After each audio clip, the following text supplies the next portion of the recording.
Assalamualaikum warahmatullahi wabarakatuh. Bismillahirrahmanirrahim. Nahmaduka ya ghafuru ya syakuru wa salli wa sallim barik ala sayyidina maulana Muhammad wa ala alihi wa sahbihi asma'in nama ba'du. Teng ngerso para keluarga besar Kiai Haji Akil Sirot wabil khusus teng wau niki pernah paman kalian kula. Dados gadah otoritas meksa. Tapi itu saya kerening bihan malah pernah mbah, nggih pernah mbah, nggih putrine guru kula niku dimanfaatno beliau. Nggih sedanten para habaib wonten Mas Arif Kapolres sedanten ingkang kula hormati. Niki paling kula ngisi namung 20 menit niku mun top niku mun.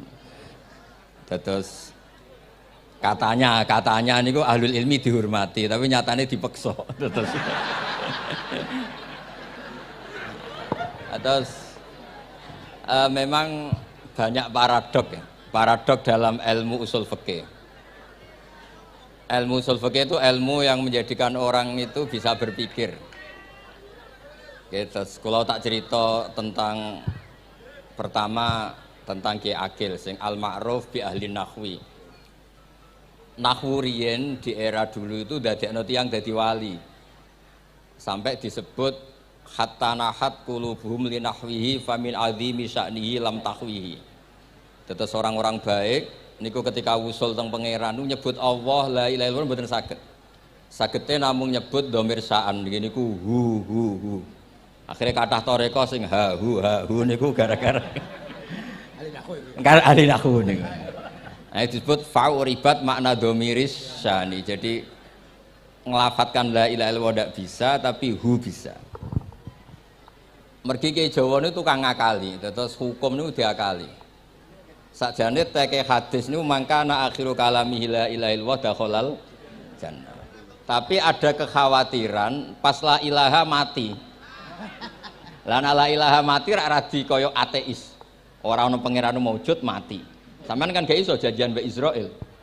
Kan mboten saged weanan, mboten saged kong kali kong. Nah, daripada la ilaha niku resiko karena takut mati pas la ilaha dereng illallah terus Kiai Jawa mulai nalkin ngangge Allah. Tapi Allah sarasan itu tidak mewakili la ilaha illallah. Akhirnya diambil dhamir sa'an fa'lam annahu la ilaha illallah. Niku asal usulnya. Cuma kebetulan thariqah kita tidak jalur itu, tidak jalur yang lewat dhamir napa sa'an. Tapi sementing tadi dawuh Kiai Mustafa, sementing kita tahu secara ilmu. Terus nomor kali cerita uzlah wow. Kalau memang benar-benar uzlah. Terus kalau nu diundang acara-acara publik kemarin di Habib Jindan gitu, hanya di halaqah ilmiah. Kemarin terakhir beliau ngerayu ini dari marrotan wahidah. Ini saya pegang. Dan itu dicatat di Loh Mahfud. Dan ciri utama kiai itu tidak membatalkan perjanjian. Jenengan dawuh marrotan wahidah Mas niku. Ben gelem. Terus ngeten kula cerita sithik tentang ilmu sing sering kula utarakan. Di antara kitab yang dipakai guru-guru kita sing dilanggengi Mbah Mun Maus niku kitab Ihya. Kula dari sekian cerita Ihya yang paling kula kenang niku bahwa ternyata Allah itu andaikan boleh dibahasakan niku cara berpikir tuh dalam bahasa tafsir disebut tanazul niku wong ben kaya orang kebanyakan. Saya ulang lagi supaya orang tuh kayak orang nopo kebanyakan.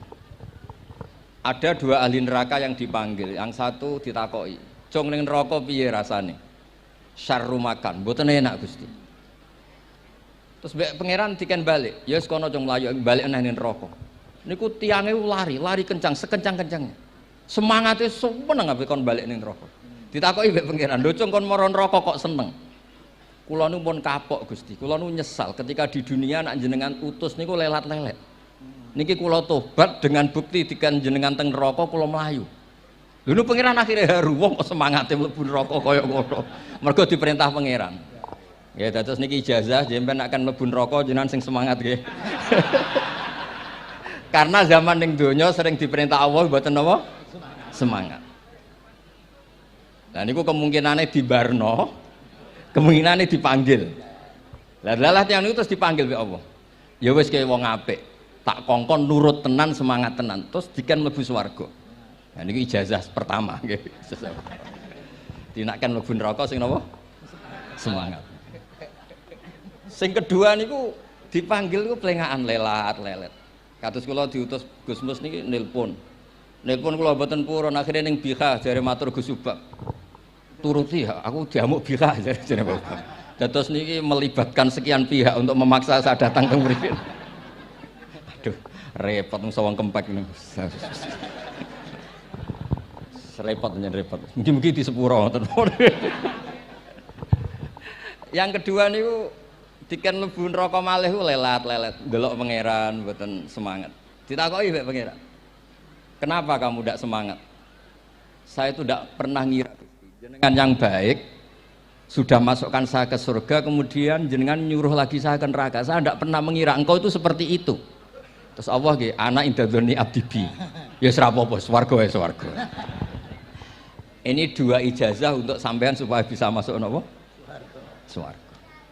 Terus kita tidak pernah tahu napa Gustofa ngundang kula nyenengno wong akeh ganjaran, napa meksa wong alim dosa, mboten ngerti kula carane. Karena dalam ilmu usul fikih, kembali ke usul fikih, kula nu gak ada khazanah kathah tentang debate pangeran kalian nabi ini. Kathah, mboten satu dua contoh di beberapa kitab tafsir. Suatu saat kula sering cerita niki, suatu saat Khalilur Rahman Ibrahim itu kedatangan Israel. Kamu mau apa? Mau matikan jenengan? Kata Nabi Ibrahim, harro'aital khalil yumitu khalilah. Mosok aku kekasih pangeran dipateni, mosok orang yang dicintai membunuh yang dicintai. Orang yang mencintai seseorang kemudian membunuh yang dicintai. Tidak ada itu. Akhirnya Israel matur teng pangeran. Cara politiknya ngeten, wau sing cara lagi seneng ngendikan politik. Wani kiai lengser dari beliau. Ono. Nak kula niku ahli tauhid wis pancen kodok kodare ngoten mawon mboten berpikir ruwet-ruwet. Terus Israel kan mboten biasa logika, kayak kan malaikat itu SOP kan, mboten biasa logika. Akhirnya matur tu pangeran, kata Ibrahim, masa kekasih bunuh yang dikasih, masa yang mencintai bunuh yang dicintai. Tapi Ibrahim baru sadar ngadepi pangeran gitu, lebih pinter. Kan ketika Allah fakul lahu, katakan ke Ibrahim, harlo aital khalil yakrohu ayal ko khalilah. Mosok jari seneng aku kok ketemu aku rawani. Jari seneng kok rawani ketemu. Lah niki sampean aku pengen mati, monggo ngake ilmu sing niki. Wong jari seneng pangeran kok rawani ketemu pangeran. Seneng seneng ketemu. Ibrahim seneng sakit. Yo mati saiki ora apa-apa mati saiki. Terus kedua, niki cerita karena ini pondok ilmu. Orang harus biasa pakai logika usul fikih. Politik juga gitu. Nak kiai politik rawan kena syubhat. Tapi nak wong soleh ra oleh politik, kue ridho dipimpin wong fasik-fasik kabeh. Ya, mboten ngerti, mbok sing bener dis pokoke ngoten. Yes, itu memang logika usul napa? Fikih. Logika usul napa? Fikih. Ketika Nabi Adam badhe didamel, niku materinya saking bumi. Pertama sing diutus Jibril. Jibril ambekan qabdotan minal ardi, segenggam bumi. Saya mau bikin Adam, materinya dari bumi. Setelah datang ke bumi mau ngambil ista'adzat billah. Maksudnya ista'adzat billah, a'udzu billahi minka, saya berlindung Allah dari kamu. Antasinani. Kalau ngarepe Gustofa dari ahli nahwu dados kula niki tak goleki tenan pancen syanahu mun mutaaddi bi nafsi. Mungkin nek dibuli ku antusinani kok panjang nanti cerita. Saya ndak ingin bagian dari saya diambil, kok aku bolong. Iku cara bumi itu sudah masalah. Terus akhirnya Jibril kembali, ya Allah, dia berlindung kepada engkau maka saya lindungi. Allah membenarkan Jibril, Mikail juga sama. Tapi ketika Israel, ini Israel itu masalah memang. Ketika disuruh ngambil bumi, buminya ista'adat billah, tetap diambil. A'udzu billahi minka antasinani. Saya berlindung Allah supaya kamu tidak melukai saya, menciderai saya dengan mengambil bagian dari saya. Kata Israel, wa a'udzu billah alla unaffidhu amroh. Saya juga a'udzu billah diperintah Allah kok tidak kasil. Kudu kasil. Lah saya tidak tahu yang benar istilahnya Jibril apa istilahnya Israil. Terus memang sudut pandang. Makanya dulu ketika banyak pondok putri itu kiai-kiai kuno dulu itu menentang. Alasannya nggih, nak bojone jelas khawatir kiainya kecobaan itu jelas. Tapi banyak kiai itu nggih khawatir tenan. Kecoba fitnatin nisa. Tapi ketika logikanya dibalik, apa kamu ridho para perempuan-perempuan muslimat itu tidak dapat pendidikan apa? Agama. Hanya karena orang soleh tidak punya nyali, tidak punya peduli mengajar. Tapi kita saged diwalik. Ustaz-ustaz sing imane pas-pasan iku kowe ridho nak kecoba. Sampean milih mana? Ridho kecoba apa ridho bodoh? Nah, logika-logika usul fikih ini yang kemudian dipakai Wali Songo. Dipakai Wali Songo kemudian membiarkan sekian tradisi yang insya Allah itu salah sebetulnya.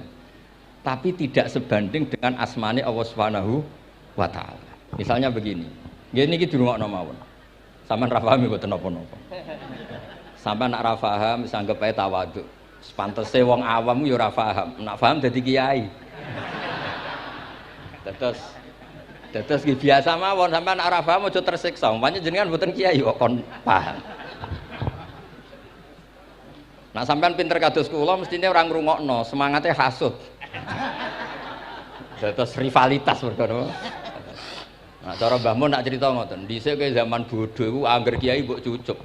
Bareng padha kiai niku koyok saingan. Niku pun sunatullah ndak bisa dihindari niku pun sunatullah. Terus kembali lagi ya. Logika-logika usul fikih niku dipakai oleh Wali Songo. Ngeten ada cerita ini rungokno nonton. Itu sudah saya cek di beberapa riwayat termasuk di Musnad Imam Ahmad. Ada orang ini bukti teorinya Wali Songo itu benar. Wonten tiyang gadah kesalahan. Niku dokumen kesalahan niku maddul basor sepanjang mata melihat. Wis ngoten jumlahnya 99 box. Kayak apa banyaknya? Per box maddul basor sepanjang mata nopo melihat. Ketika dia ditanya Allah itu kalau tanya demokratis. Adzolamat kakatabati. Jangan-jangan malaikat saya sentimen. Kalau kamu jelek ditulis, kalau baik enggak. Enggak Gusti. Afalaka udhurun. Jangan-jangan kamu saat salah itu punya alasan. Enggak Gusti, ya memang salah. Tapi kata Allah, sudah kamu tenang saja. Kamu punya ini. Itu hanya satu box. Ya kira-kira kayak tempat jam tangan itu. Enggak, kamu punya ini cukup ini. Terus malaikat tanya, ya Allah, apa artinya, apa ngefek itu kalau ditimbang dengan kejelekan sebanyak itu dengan satu box jam. Orang ini juga bilang, Gusti sudah tidak usah ditimbang, nggak ngefek itu pasti kalah. Tapi setelah ditimbang menang yang satu box kecil tadi. Karena di situ ada la ilaha illallah Muhammadur Rasulullah. Jadi malaikat diancam sama Allah, kamu berani tidak mempertimbangkan nama saya? Apapun banyaknya box itu dosa itu tidak saya. Kalau ini la ilaha illallah itu nama saya. Kamu berani tidak mempertimbangkan nama saya? Ya tidak berani Gusti, ya harus dimenangkan. Nah itu. Semalane kok pengajian ini ya ono ikhtilatur rijal wan nisa, tapi baru kayak ngaji di sepuro. Ya aja muni halal tapi ya aja muni terus gak ono faedahe. Di sepuro insyaallah. Karena kalau nuruti harus steril halal itu kayaknya tidak bisa. Terus di situ ditutup fala yaskulu ma asmillahi taala syai'un. Dibanding asmane Allah taala sesuatu itu tidak ada nilainya. Pasti menang Allah taala. Sehingga banyak ulama ngendikan kowe nak berdosa, bersalah maca iki-iki. Dan kalau Anda dosa misalnya catatannya satu box terus di bawah ada astagfirullah, malaikat ditanya sama Allah, kamu berani tidak mempertimbangkan nama saya disebut di situ? Nah, saya ini ribuan orang yang ngundang, saya berani mengabaikan. Bareng ono wong ngaku mbah ya mbah tenan wae. Ya terus ngoten. Kowe wani gak mempertimbangkan Gustofa sing mantune Mbah Maimun. Ya. Semoga cara pandang malaikat nanti seperti itu. Tapi nanti kalau malaikat cara pandang, mbah kok tukang maksa putu. Itu mbah model opo. Nah saya ini sudah ngalah satu kali. Berikutnya logika kedua yang insya Allah terbangun di kalangan malaikat, yaitu mbah ora oleh maksa napa? Butuh. Ning dinggon mbah yang baik putune dolanan di Barno. Ini ora. Putu lagi asik-asik dolanan. Rene. Kon nyapu. Nah, itu udah jenis mbah yang baik. Terus kula suwun lah ngaji usul fikih yang serius karena itu menjadikan kita bermartabat. Kula niku sering lepas jenazah tangga-tangga kula nggih panggihane ndelok TV, nak bengi nggih ngelamun, ngayal sugih, kadang yo ngapalo tikus sing liwat dhuwure saking ra ono penggawean. Tapi kula nang lepas jenazah ini orang baik. Sampai bojone protes, "Apik apa lho Gus angger bengi iku mau ngelamun ngitung tikus liwat, ngitung apa itu." Terus kula matur, ngitunge aja ngono, ngitunge tarokal ma'asiya. Wong ning omah itu artinya tidak dugem, tidak melakoni maksiat. Itulah yang menjadikan usul fikih itu ilmu yang sangat terhormat. Coba kalau Anda jadi pakar usul fikih kayak saya, mau kaji betul usul fikih.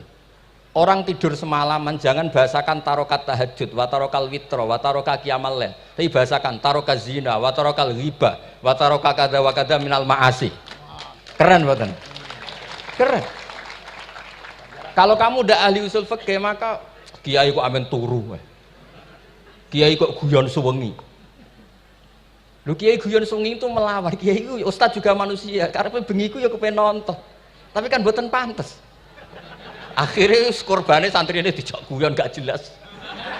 Lah apel ning rondo ya ora pantes. Nglawan nafsu iku berat, carane ya dilalek-lalekno guyon iku. Lah muga-muga malaikat kabeh ahli usul fikih nganggep ngono iku perlawanan terhadap keinginan apa maksiat. Malaikat ngaji ora.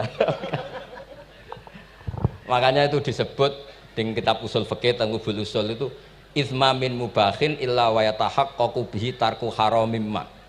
Fa yalzamu minas sukun tarkul qatli wa minas sukut tarkul ghibah. Tidak ada sesuatu yang mubah kecuali saat Anda lakukan, saat itu juga Anda meninggalkan keharaman. Maka sebetulnya mubah ini punya nilai yang luar biasa yaitu tarkul haram atau tarkul ma'asi. Jadi sawangane sampean nang omah kukar-kukur, mlebu metu, kukar-kukur meneh, mlebu metu, bariku turu angop, ngorok. Nah, semoga malaikat ini al-usuli sehingga ngitung itu hadza tarokal ma'asiya kullaha. Hebat. Ini orang yang tinggal napa? Maksiat. Kae nak malaikat itu jenis rada ekstrim. Alumni kempek suwengi ra tahajud ora witir ku alumni opo? Mulane kula niku ngaji usul fikih terus supaya diperdengarkan ke malaikat. Supaya teorinya pakai usul napa? Fikih. Jadi kalau melihat kita melakukan mubah niku dihitung tarkul napa? Ma'as. Nah, ini pentingnya ngaji. Kula nate ditanya sama seorang dosen, Gus, masa iya Quran yang katanya mutu semutu-mutunya kemudian ada ayat kulu washrobu, mosok urusan mangan gak usah disuruh orang juga makan, terus kualitasnya kulu washrobu itu di mana? Terus kalau jawab, terus sorokan yang penting wopo rapat utawa seminar. Ndak ada rapat, ndak ada seminar itu kamu ndak mati, tapi kalau nggak makan itu mati. Penting mana? Ya penting makan. Lah iya, jadi orang itu lupa kalau sesuatu yang seserius itu karena menjaga nyawa, yaitu makan. Terus karena makan tuh hal yang murah dianggap biasa, itu bahaya. Sehingga sebetulnya yang kita bisa jadi wali lewat hal-hal keseharian tidak bisa jadi wali karena tadi. Saya punya hadis, ini mudah sekali untuk Anda jadi wali. Bahkan di atas wali lah. Inna woha ta'ala layardo anil abdi. Pakai inna masih pakai lam taukid. Inna woha layardo anil abdi ayyakulal aklata fayahmadahu alaiha aw yasroba syarba fayahmadahu alaiha. Allah itu sangat ridho ada orang makan satu asupan kemudian dia muji Allah. Loh, orang tidak punya alpat itu tidak mati, tidak punya tanah ribuan hektar itu tidak mati, tapi kalau nggak makan sesuap nasi mati. Penting mana? Penting makan. Tapi gara-gara kamu tamak untuk syukur nunggu punya alpat, untuk syukur nunggu punya tanah banyak. Anda ini bodoh, mau syukur saja syaratnya kok banyak. Jadi sebetulnya kalau kita mau jadi wali itu cukup setiap makan itu kamu syukur. Fayahmadahu alaiha. Au yasroba syarba fayahmadahu alaiha. Makanya wali-wali dulu kalau didik raja yang sedang berkuasa itu ditanya, kamu raja besar, punya pengaruh besar. Andaikan kamu di padang pasir dan kemudian Anda tidak mendapatkan air sama sekali. Apakah kamu menggantikan kerajaan kamu demi beli satu seteguk air? Iya, akan saya beli karena saya kalau tidak minum mati. La tafrah bimulkin la yusawi jar'atamain. Kamu jangan bangga dengan sistem kekuasaan yang tidak senilai dengan seteguk air. Orang nggak jadi raja itu nggak mati, tapi kalau nggak minum mati. Terus akhirnya dosen itu tahu, wah berarti kulu wasrobu itu luar biasa, Gus. Ya, sangat luar biasa. Makan dan minum itu luar biasa. Makanya terus adat kiai mertamu mangan. Kalau tadi baru datang kon mangan. Di sini ya ada mangan. Ya sanggep aja itu proses jadi wali ngoten Pak. Jadi segampang itu jadi wali. Nah, kemudian gara-gara torekoh terus jadi wali ku repot kon maca 10.000 wiridan kon opo. Kesuwen iki cara-cara kesuwen. Karena ini partai gak torekoh tadi. Dulu abahnya Mbah Maimun Mbah Zubair itu kalau disuruh wiridan lama-lama itu nggak mau. Sementing diridani pangeran, maca kok akeh-akeh. Nah, itu partainya partai ahlul ilmi. Ya partainya partai ahlul apa? Ilmi. Nah kemudian karena saya ini nekuni tafsir ya, itu saya kepengen ya menggerakkan supaya ilmu Quran itu menarik. Caranya apa? Cari sisi ekstrimnya. Kalau bolak-balik, kenapa sih orang nggak janggal? Nggak janggal itu udah iskal. Quran itu kan kalamu Allah. Salah lagi Quran itu kalamu Allah. Masa iya Allah yang Tuhan kemudian ngendikan iya kana budu wa iya kanas tai. Kepadamu aku menyembah. Masa Allah ngendikan gitu pada kekasihnya Nabi Muhammad. Padahal Allah itu al-ma'bud bukan abid. Allah yang disembah bukan yang menyembah. Semua ahli tafsir, saya bukan bilang sebagian, semua ahli tafsir pasti ngendikan begini. Wa yuqaddaru qabla qaulihi ta'ala iyyaka na'budu qulu. Sebelum iyyaka na'budu itu ada kata yang disimpan yaitu qulu. Jadi iyyaka na'budu itu betul ngendikane Allah, cuma sudah dikasihkan Jibril kepada umatnya Rasulullah. Jadi Jibril bilang gini ke Rasulullah Muhammad, Muhammad qul iyyaka na'budu. Kemudian Nabi juga bilang ke umatnya qulu iyyaka na'budu. Jadi ini kalam Allah yang sudah milik kita. Nah berhubung milik kita, kita sah mengatakan iya karena kalau tidak janggal, masa iya Allah berdoa ihdinas siratal mustaqim, tunjukkan kami jalan yang benar. Lalu kalau ihdinas siratal mustaqim kalam Allah berarti kan Allah yang berdoa. Nah, sehingga semua tafsir bilang sama, wa yuqaddaru qabla qauli ihdinas siratal mustaqim qulu. Nah, terus ada mufassir lain bilang jangan mulai iya karena butuh ya semuanya, mulai bismillah, qulu bismillahirrahmanirrahim. Masa iya Allah sendiri yang bilang bismillahirrahmanirrahim. Nah, dengan tafsir seperti ini terus kita akhirnya lagi-lagi kembali ke usul fikih, kembali ke balaghah, kembali ke nahwu. Kalau enggak, ya Anda akan menafsiri Quran pakai logika Anda sendiri. Sampai ada mungkirus sunnah. Pokoknya sementing kembali ke Quran. Orang roh Quran itu kayak apa? Saya kemarin ngaji di Sedan di daerah saya bilang, Sayyidina Umar itu Islam sebelum minta hidayat. Khalid bin Walid ya Islam sebelumnya ya tidak minta hidayat. Lah itu kan janggal, padahal katanya Quran itu hudal lil muttaqin, petunjuk bagi mereka yang takwa. Padahal tidak ada sabkut takwa untuk Umar. Umar tidak pernah takwa, tapi nyatanya Islam. Bahkan dia masuk ke rumahnya Zaid bin Arqam itu mau bunuh Nabi, mau nyari Nabi, bukan mau Islam. Tapi ketika dengar iparnya membaca Toha ma anzalna alikal Qur'ana litasqa, kemudian dia masuk Islam. Lalu gimana tentang hudal lil muttaqin, petunjuk bagi mereka yang takwa? Banyak ulama yang mengatakan lil muttaqin itu balaghahnya lil iktifa, lil muttaqina wa ghairihim. Jadi Quran itu petunjuk bagi yang takwa dan yang tidak takwa. Dan itu di bahasa Arab sah. Di bahasa Arab sah. Misalnya gini ya, kalau sampean punya ponakan dolan, cong-cong nang mangan. Ya maksudnya ya mangan mbek ngombe, mangan tok seretan mati kan. Itu kan satu paket. Sarobila taqikumul harra wal barda. Pakaian yang melindungi dari panas, di situ nggak disebut wal barda, tapi artinya juga wal barda. Karena kalau tidak diartikan lil iktifa, nanti Quran itu memberi petunjuk bagi yang sudah muttaqin, corong doang nguyai segoro, wis takwa kok. Nah ini kita butuh ahli tafsir yang al-usuli. Karena itu yang menjadikan Quran punya kualitas lagi. Seolah lagi punya kualitas lagi. Kalau ndak Quran tuh kayak biasa-biasa saja, kayak tadi kulu wasrobu kayak dan seterusnya dan seterusnya. Jadi kalau suwun barokahnya hormat sama orang alim kados Ki Akil, Ki Siras dan tenaga keluarga mriki. Orang menghidupkan logika ilmu lagi. Jadi kalau seneng lah nak dalam Gusmus ahli ilmu mboten krana niat fakir mboten.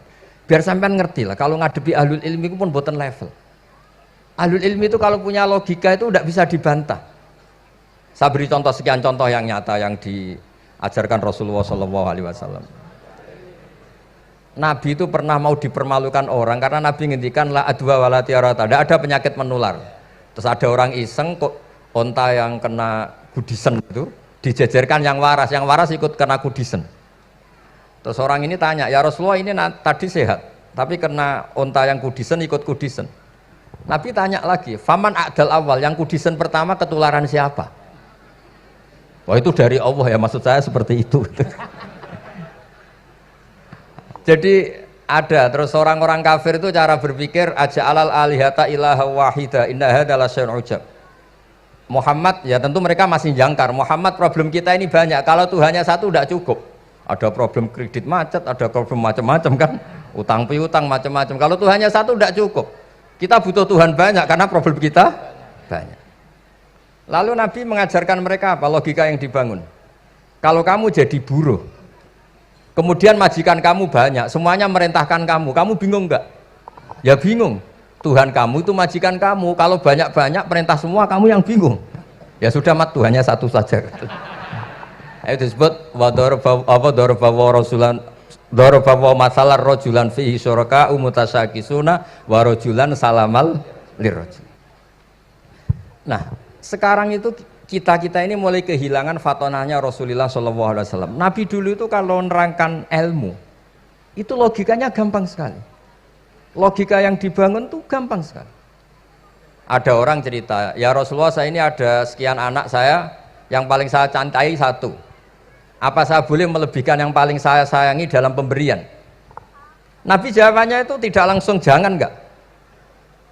Apakah kamu berharap bahwa mereka semuanya baik ke kamu? Iya, semuanya saya ingin baik ke saya. Ya kalau gitu jangan. Kan tidak fair kita mengunggulkan yang satu, melebihkan yang satu, sementara kita berharap semuanya baik. Itu tidak fair kata Nabi. Jadi dulu Nabi itu, terus ini yang cerita fikih. Dulu Ahlul Madinah itu mangga, itu masih pentil sudah dijual. Pentil dijual harganya 2 juta. Masa iya pentil harganya 2 juta? Karena dengan asumsi sudah jadi mangga.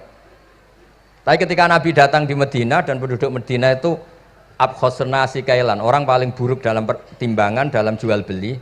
Nabi cara ngendikan itu unik. Ara'aitum law anna waha yamna'us samra fabima yastakhillu ahadukum mala akhi. Kalau pentil ini ternyata kena angin terus kemudian tidak jadi buah, lalu kamu nerima uang 2 juta itu atas nama apa? Atas nama beli pelem, nyatanya belum jadi mangga. Mosok kalau pentil seharga 2 juta. Semenjak itu terus Ahlul Madinah sadar kalau jual buah itu nunggu ba'da buduwi solahiyah, setelah samroh ini berbentuk. Tapi Nabi tetap ngendikannya pakai logika. Nah sekarang banyak kiai yang sidik-sidik neraka. Sebenarnya Nabi itu ngajari logika. Ada pemuda dia itu hipersek, mau masuk Islam tapi tetap boleh bebas. Saya ini ingin Islam tapi jangan larang seks bebas. Wah itu sahabat semuanya melarang ketemu Nabi karena ini ngawur betul, masa pamit Islam kok. Tapi setelah gaduh, Nabi tanya, kenapa gaduh? Ada pemuda mau masuk Islam tapi yasta'izinu fi zina, dia minta izin supaya tetap boleh zina. Kata Nabi, suruh saya ke sini. Setelah datang di depan Rasulullah, logika yang dibangun Nabi itu luar biasa. Atuhibbuhu li bintik. Kamu suka punya anak putri kemudian jadi demenannya orang laki-laki hidung belang? Ya enggak, saya bunuh orang itu. Andaikan itu ke ibu kamu, saya bunuh orang itu. Atuhibbuhu li bintik, atuhibbuhu li ummik, atuhibbuhu li ukhtik, atuhibbuhu li kholatik. Kamu suka punya anak putri yang jadi demenannya orang? Ya enggak suka ya Rasulullah. Kamu suka kalau punya ibu didemeni orang banyak? Ya enggak suka Nabi. Sampai otaknya itu yastakbihu zina. Sehingga otaknya itu, wah zina itu buruk betul. Akhirnya ya Rasulullah sudah, saya mau se-Islam tanpa zina-zina. Karena logika yang dibangun Nabi itu luar Biasa. Nabi pertama mengingatkan atuhibbuhu li bintik, atuhibbuhu li ummik, atuhibbuhu li ukhtik, atuhibbuhu li kholatik. Sampai dia ini nggak bisa apa-apa. Sudah Nabi sudah. Jadi logika ini yang harus kita waris. Lagi-lagi kembali yang bisa waris itu ahlul ilm. Sama itu kan kayak diskusinya Nabi Yahya dan Nabi Isa. Nabi Yahya itu suka berkawan orang-orang soleh. Setiap berkunjung di mana itu nyari yang orang-orang soleh. Ditanya kenapa kamu berkawan orang soleh? Ya berkawan orang soleh itu asik. Tapi kalau Nabi Isa enggak. Kalau ada desa-desa yang masih hitam, masih merah itu dikunjungi, kemudian dibina. Ditanya sama Nabi Yahya, lima anda tanzilu ala syirarin nas. Kok kamu kumpul orang-orang yang kayak gitu?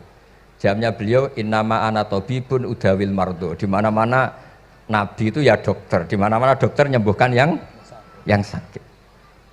Jadi dulu logika kebalikan itu dibangun, sehingga dulu ulama khilaf itu ikhtilaful a'immah apa? Rahmah. Masyhur itu. Saya sering cerita dan itu ada di kitab Khilyatul Auliya. Nabi Yahya itu lebih ceria. Nabi Isa itu agak sering cemburut. Atau kebalikannya, pokoknya yang satu itu mali aro ka'abisan. Ka'annaka taqnatu min rahmatillah. Kamu kok sering cemburut, seakan-akan rahmat Allah itu terbatas. Wong kok ra iso syukur. Yang satu gojlok, mali aro ka dohikan ka'annaka ta'manu min makrillah. Kowe kok guya-guyu, kok is bebas kok neraka wae gitu. Nah, sehingga ya itu tadi sudut pandang. Makanya saya sering cerita dulu kalau Said Abdul Al-Haddad itu tanya, "Cung kowe ngaji sapa?" Ngaji si A. Kiaimu tau nangis? Ndak. Ojo ngaji. Kiaimu ati atos, kiai kok ora iso nangis. Tapi kalau Abdul Hasan Asadili kebalikan, "Cung kowe ngaji sapa?" Ngaji si A. Kiaimu tau guyu nak ngaji? Mboten nate. Ora usah ngaji wong ora iso syukur. Jadi nah itu yang akhirnya menjadi keseimbangan khaufau wa tama. Ada khauf, ada apa? Roja. Sehingga karena sudut pandang itu nggak bisa dihilangkan, sawalangnya nggak bisa dihilangkan. Ini yang sering diceritakan Ki Said, kakaknya ini. Dulu Muhammad bin Hasan Asy-Syaibani, Imam Syafi'i itu lama sekali beliau jadi ulama top yang suka fikir, dianggap fikir itu aman, ngeringankan hisab. Enggak jenengan fikir yang dihisab malaikat apanya kan? Kan nggak bisa ngisab jenengan, apa saja tidak punya. Punyanya problem. Nah, setelah ngaji sama Imam Malik, Imam Syafi'i tanya, yang ilmunya setingkat jenengan siapa? Kata Imam Malik, sebetulnya Abu Hanifah, tapi orangnya sudah meninggal, tapi ada muridnya, namanya Muhammad bin Hasan Asy-Syaibani. Kamu ke sana, dari Madinah ke Irak, dulu tempatnya di Baghdad. Setelah di Irak, Muhammad bin Hasan Asy-Syaibani itu kalau ngitung uang tuh di meja, emasnya tuh banyak, uangnya banyak, dia hitung di meja, malah kaget. Saya ini gedeng kiai, kedunyan, ini ketemu kiai, kedunyan. Ya karena Muhammad bin Hasan Asy-Syaibani itu wali, kamu tanya, kamu heran ya ada kiai kaya? Iya. Ya sudah, kekayaan ini kasihkan orang fasik, biar dipakai demenan, dipakai mabuk, dipakai ini. Terus, ya jangan, kalau kena orang fasik bahaya, jenengan saja. Semenjak itu Imam Syafi'i mulai rodok seneng duit. Jadi itu ada ceritanya, kok diangen-angen, nah terus keterusan umatnya kayak gini-gini itu. Jadi ini cerita nopo istihad apa? Cerita nopo istihad. Sama pangkat juga sama. Gue seneng nak wong soleh-soleh tidak ikut ngurus negara ini. Mau dikemanakan negara ini? Tapi ada yang berpikir, gue seneng nak wong soleh terkontaminasi. Ya sudah monggo. Sing wis ra payu jabat nggih berpikir zuhud. Sing payu ya berpikir politik. Yang penting semuanya itu berdasar ilmu. Yang penting itu semuanya berdasar apa? Ilmu. Karena ilmu ini basis yang paling diridani Allah Subhanahu wa taala. Masyhur itu di Ihya sering diceritakan Imam Ghazali, ana alim uhibbu kulla alim. Kata Allah, saya ini alim dan sangat mencintai orang alim. Karena orang alim ini yang tahu perspektif. Orang yang enggak, yang ngiranya, saya ulang lagi, yang ngiranya itu enggak ilmiah. Di depan orang alim itu sangat-sangat apa? Ilmiah. Yaitu tadi misalnya ada ayat wa min ayatihi manamukum billaili wan nahar. Masa iya tidur yang ngorok semua turunnya secara jelas kok jadi wamin ayatihi.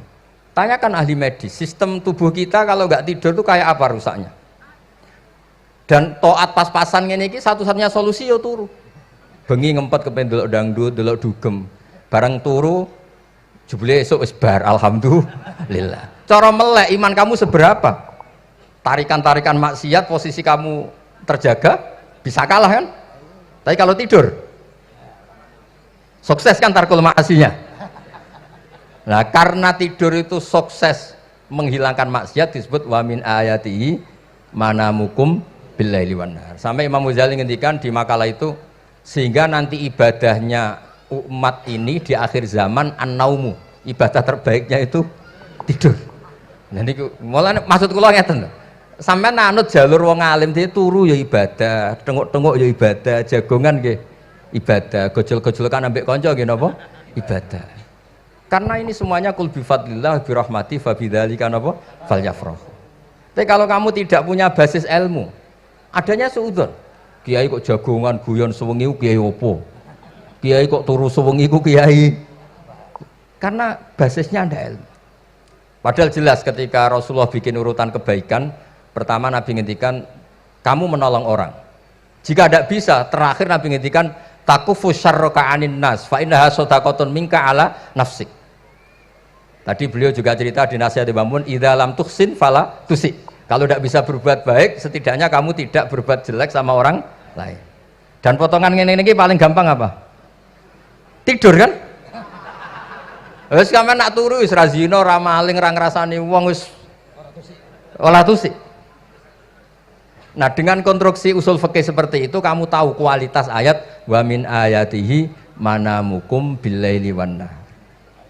Ya sama, ternyata makan itu yang menjaga nyawa, ternyata makan itu yang menjadikan syukur. Kalau kamu nggak percaya puasa, sama nak poso gedang goreng mewah, gedang goreng mewah, air satu teguk itu mewah.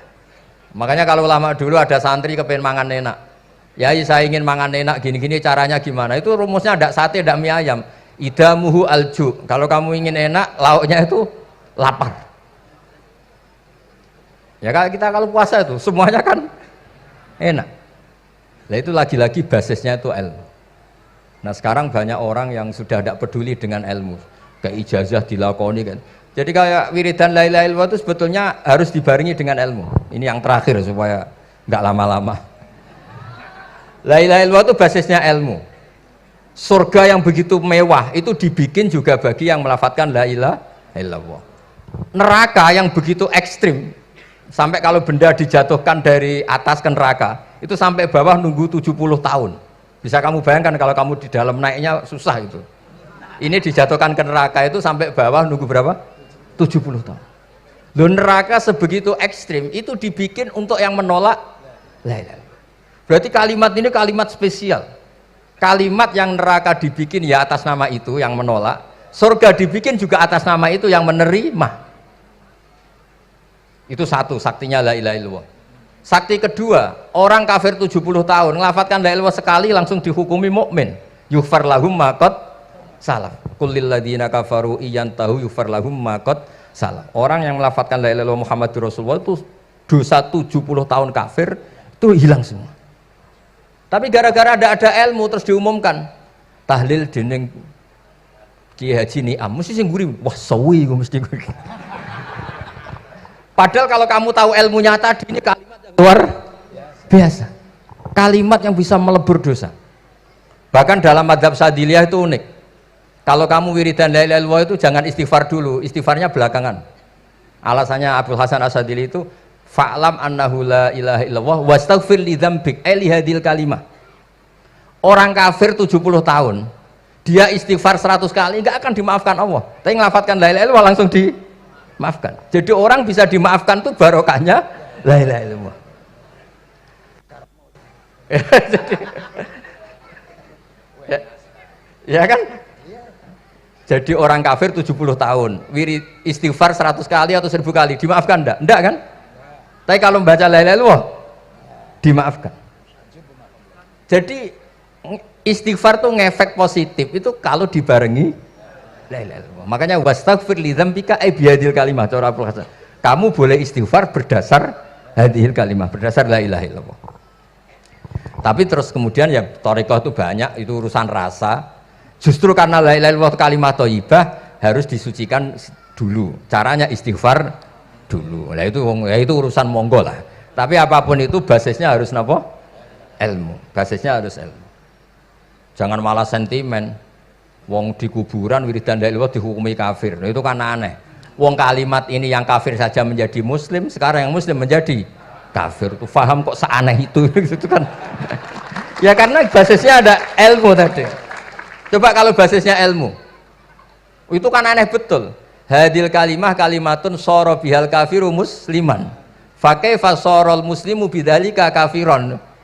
Ini kalimat yang kafir saja menjadi muslim. Masa dengan kalimat yang sama yang muslim menjadi aneh enggak? Aneh. Jadi kalau suwon pokoknya basis ilmu harus sekuat-kuat. Ini caranya gini nagih kiai kon sregep mulang ojo politik terus ngoten. Tapi politik ya bagian dari ilmu. Wis ra iso diterangno lho. Nggih ngoten mawon. Assalamualaikum warahmatullahi wabarakatuh.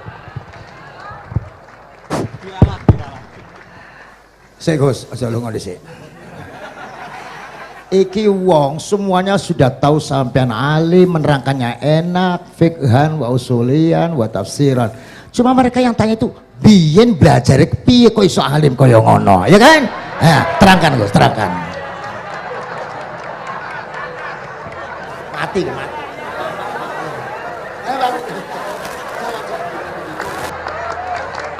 Setuju kan? Setuju? Sila, asal dakaik.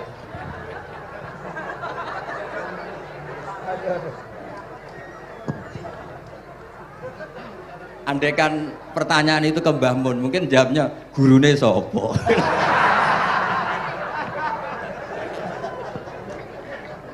Tapi mungkin kalau ke mbah-mbah saya ya juga babanya nih Biha juga Mbak Abdul Aziz, mungkin putuku. Tapi kalau saya ingin cerita tentang saya paling ya aku sregep. Yang jelas tuh dalika fadlu wa yuti apa?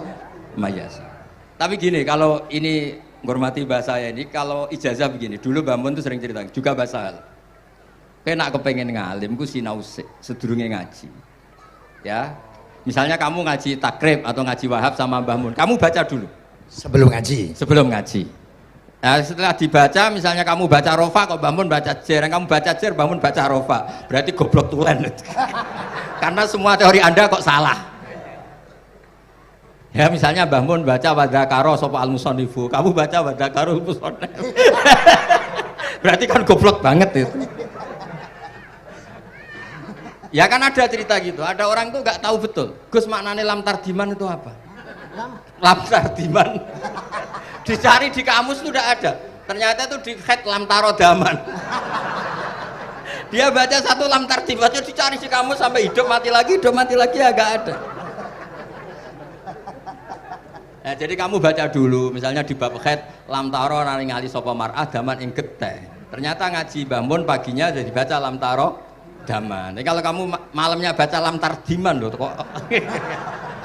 Jadi itu kata Dewi Mbah Mun mergo sorokan kabeh santriku ora mungkin. Carane ngecek kebenaran Anda itu maca sik. Nanti kalau kemiripannya 50% ya separuh alim. Kalau 70% ya serondo alim. Tapi nanti kalau kemiripannya sampai 100% dan berkali-kali, ya berarti kan sudah luar biasa. Jadi yang ngaji sama Ki Mustafa, Ki Niam, saya mohon santri-santri itu belajar dulu. Biar bisa ngecek nanti guru saya baca kayak apa? Waduh salah ya Gus. Kenapa lah? Waduh salah. Karena kiai itu kalau salah ya mau ngalah. Ini ceritanya Mbah Mun betul. Ada kiai nggak tahu apa kakean mergawe kakean politik nggak tahu. Wal babi lan walang. Terus ada santri, kula gak ada makna kok lawang. Ya walang sing lawang tuh. Mau ngalah. Terus watini lan wit alu. Gurune maca alu. Kula gak ada makna kok elo. Lah ya wit telu kena nggo alu. Tapi saya menangi kiai itu kalah sama santri itu. Saroko nyolong sapa wong albedo tangi anduk. Terus gurunya kaget. Cung kok anduk, Cung. Bareng didelok endok. Karena kalau pegon kan anduk sama endok itu padha wae. Ini ada padha. Tapi kiainya akhirnya kalah. Memangnya nyolong anduk boleh? Yo ora yo haram, yo padha ae kalau gitu nyolong. Nyolong gendok ya haram, nyolong anduk haram. Lo cerita itu masyhur itu. Kalau cerita yang terkenal di Lirboyo itu kan ada santri dari Jakarta di kelas. Gurunya bilang Ja'a Zaidun, Zaid datang. Waro'a itu Zaidan, saya melihat. Si murid ini itu melihat pintu terus. Lama-lama gurunya itu tersinggung. Kamu diajari pelengahan nggak sopan. Habis Ustadz bohong. Lah kenapa bohong? Katanya Ja'a Zaidun, Ra itu Zaidan. Zaidnya mana?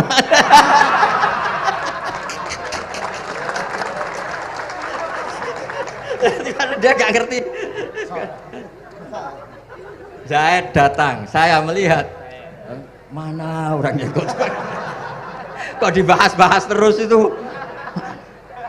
Ya, jadi yang serius tadi kalau sampean ingin nguji kualitas Anda, makanya saya dulu itu pede baca kitab di depan Mbah Mun karena ya ngecek. Dan dulu itu Gus Zofur, Gus Kamil sebelum ngaji ya itu mesti sinau sama saya. Nanti ketika Mbah Mun baca tadi kalau kemiripannya kita 90% ya bagus. Syukur-syukur sampai 100. Dan itu terulang sampai Wahab Hatam, Jamul Jami' Hatam. Sehingga kita tahu. Jadi kalau diskusi kita kok salah ya tahu, kalau benar ya tahu. Kalau tahqiq ya tahu. Biasanya kalau tahqiq itu Mbah Mun karena takut nyalahkan kiai-kiai Jawa, kalau baca 2 kali, misalnya begini. Yasmalu, kadang diwaca Yasmilu ora apa-apa nggih Jawa wae gitu. Karena kalau kita memaksakan sampai benar seperti di kamus, kayaknya kalau kiai Jawa itu berat. Berat sekali. Dumeli bojo bolak-balik wis mesti ora goblok wis apik lah. Karena kalau baca tahqiq itu kan butuh kamus. Yang benar itu Yasmalu misalnya. Tapi kan populer juga orang baca Yasmilu. Saya itu menangi loh. Kiai Jawa dulu baca Simai itu menangi, Master Simai. Lama-lama setelah banyak alumni Al-Azhar terus berdasar kamus baca Samai semua sekarang. Saya menangi kiai itu baca Dilalah. Lama-lama karena sekarang udah banyak punya kamus, baca Dalalah. Fa'alah. Jadi kiai itu juga kadang-kadang keteror muridnya. Makanya Syekh Zakaria Al-Ansori itu pernah ditanya, kenapa engkau begitu alim alama sampai dilakopi Syekhul Islam? Kata beliau itu lucu jawabannya, karena saya ini orang yang sial. Saya dulu punya guru namanya Ibnu Hajar Al-Asqalani dan punya murid namanya Ibnu Hajar Al-Haytami. Kata beliau, dukik tu bena hajaro ini. Saya ini digebek 2 batu. Kalau mau ngaji takut saya minta ampun karena disuruh baca sama Ibnu Hajar Al-Asqalani. Kalau mau ngajar takutnya saya bukan main karena Ibnu Hajar Al-Haytami itu cerdasnya bukan main. Jadi kalau saya salah itu konangan. Akhirnya dia jadi orang sial tadi. Mau ngaji ya belajar, mau ngajar ya belajar. Makanya meskipun ini pernah sepuh saya tidak berani ngaji beliau. Wah mesti meriang saya kalau ngaji. Jadi yang terkenal alim-alim mohon ngajinya dikurangi ya, karena ini kasihan gurunya. Kasihan gurunya. Nggih, pun cekap. Pun itu catat ya. Sebelum ngaji baca dulu. Satu lagi Gus. Sampean ketoke kiai desa kok kuliah. Betul kuliah? Oh nggih nggih. Pun dari belajar dari mana sampai kemana Gus jenengan? Dari Mondok sampai ke Jogja sampai Putih. Monggo.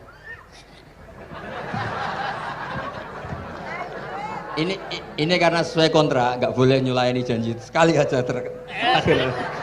Sekali tak tekno Gus.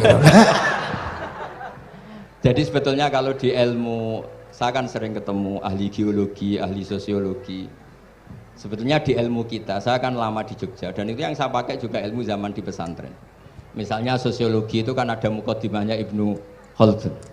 Itu kan teorinya luar biasa. Misalnya begini, kenapa Rasulullah itu harus dari suku Quraisy, suku yang sangat terhormat di Mekah?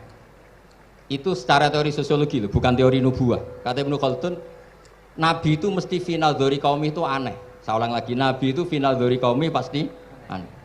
Nah masa aneh-aneh ini ditoleransi oleh umatnya karena beliau dari suku yang terhormat.